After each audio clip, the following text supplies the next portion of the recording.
Alright, this is going to be a very happy episode of What You Strappin'. And this is, I guess, a new acquisition that I did not expect to buy, but I saw it and I got it for a pretty darn good price and just had to snag it. Anyways, this is the Seiko SCEB009. And apparently this is a very somewhat rare chronograph watch. It's made about 4 or 5 years as of this posting, around 2014 or 2015, I think. I could be wrong. Might be possibly older, but that's about as late as I think that they went. I don't know how many. There's not an actual limited edition number, but apparently they didn't make too many of these. It's a JDM thing. And this is just one of, I believe, 4 color variants, and the other ones might be even harder to find. There's 2 that are black PVD case and bracelet. Pretty cool. One has blue accents, light blue accents on it, and the other one, I believe, has almost like a cream or it looks like almost like a faux patina loom or coloring to it. It's hard to explain, or maybe it's gold or gilt. I have to look closer.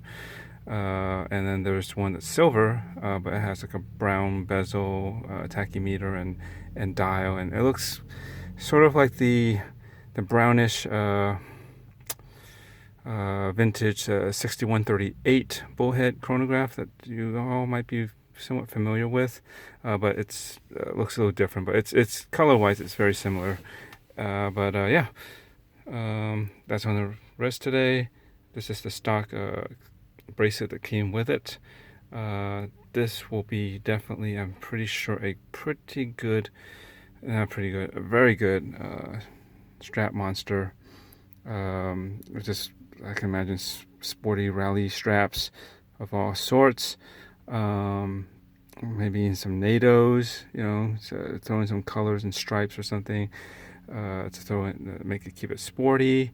It might even look pretty good on like a rubber tropic strap too, I think. There is another bracelet that's popular to put with this. It's kind of more vintage inspired. I believe it's called like the fishbone bracelet.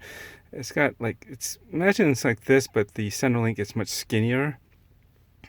So yeah, 3-piece basically per link, but it's a skinnier center link.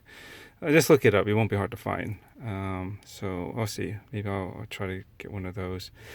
I'm going to do a review of this, of course. I don't want to get too in-depth with it, but I just wanted to show off this latest beauty that I just actually picked up yesterday, but I haven't been able to mess with it and size it till late last night, and so I'm wearing it today.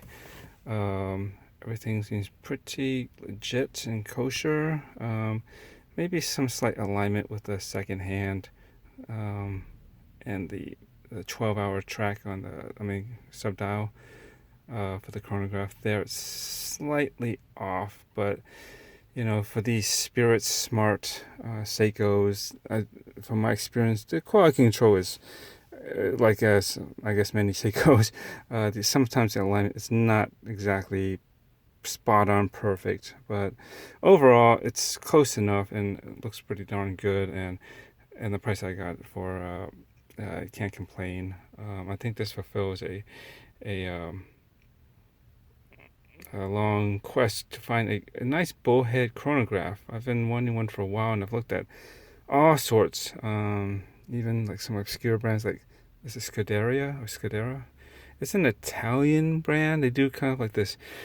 They look like stopwatches and basically like a chronograph like this, a bullhead, but it's more, I guess, Italian style. They can kind of be pricey depending. I don't know too much about them, but I saw them. They look kind of cool, but I never got into it. What else is there? There's, of course, the Seiko 6138 bullhead chronographs from the vintage days. But like my 6139 speed timer, actually the 6130 is, I guess, technically a speed timer as well. But the 6139 that I have, that's basically like a Pogue, not a true Pogue, but that Pogue style. They're great. Function surprisingly well for such a near 50-year-old watch. But the parts are limited, and if there needs to be service or repair or replacement, good luck finding places, or rather finding another watch to cannibalize certain parts, particularly the chronograph module. Here is basically irreplaceable unless you can salvage it from another watch. So that in mind, I that's why I ended up selling it. I just worry that maybe if and when someday it needs to be done, it would be difficult or take a long time to do. And there's probably a few people that can work on something like that pretty well, and you can trust them. But I would like to go through Spencer Klein, but he's rather booked up till like at least sounds like almost 2 years, or the better part of a year and a half, and who knows then. If he's still on track to get all his bow top workload done, but he seems to be the best at it. But that's the thing, I'd have to wait, and I don't know about that. I'd have to be out of commission for a while, so I sold it. But anyways, this is not a mechanical or automatic chronograph, but that's okay. Seiko knows how to do quartz. It's in the style that I like, and honestly, I've had so many mechanical automatic movements in the past, mostly 7750s. Again, the 6139 was one, and I've had the Sellita SW500, I think. Is that the equivalent to the Valjoux 7750? Depraz module chronograph. Modular chronograph. I guess it's made it to probably an ETA of some sort. Yeah, all sorts. They're great, and it's cool, and I wouldn't mind, but a lot of them are usually, the main thing is, the drawback is the thickness of those. I think minimal, God, it's got probably at least 15 millimeters and up. A lot of times about 16 and 17 millimeters in thickness, and I kind of wanted to avoid that. And of course, it's frankly more accurate, and you have more functions chronograph wise without paying through the ass for one, for the like a split chronograph or such other timing complications. Yeah, you can do it all, a lot, and well. And I don't mind. I mean, there's this stigma around quartz, and I think maybe some people are getting around to the fact that it's not that bad. There's definitely some bad quartz, and there are some very good ones, and some that are in the middle, but still pretty darn good. I think that this where it kind of sits. Can't go too wrong with it. Just no hassle. Always pretty much on spot accurate, enough where you probably don't have to waste time setting the watch again.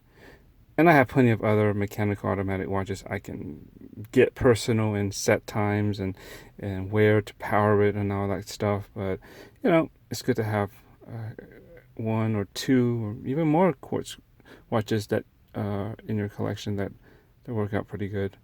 I say that's pretty much about it. Yeah, that's it for now. I'm gonna try to get more into it in an actual review later. So that's it. Happy Monday. Oh, sorry, Speedy Tuesday, but this is not a Speedy. But it kind of looks like one, but not, which is kind of cool. Anyways, thanks. See ya. Bye.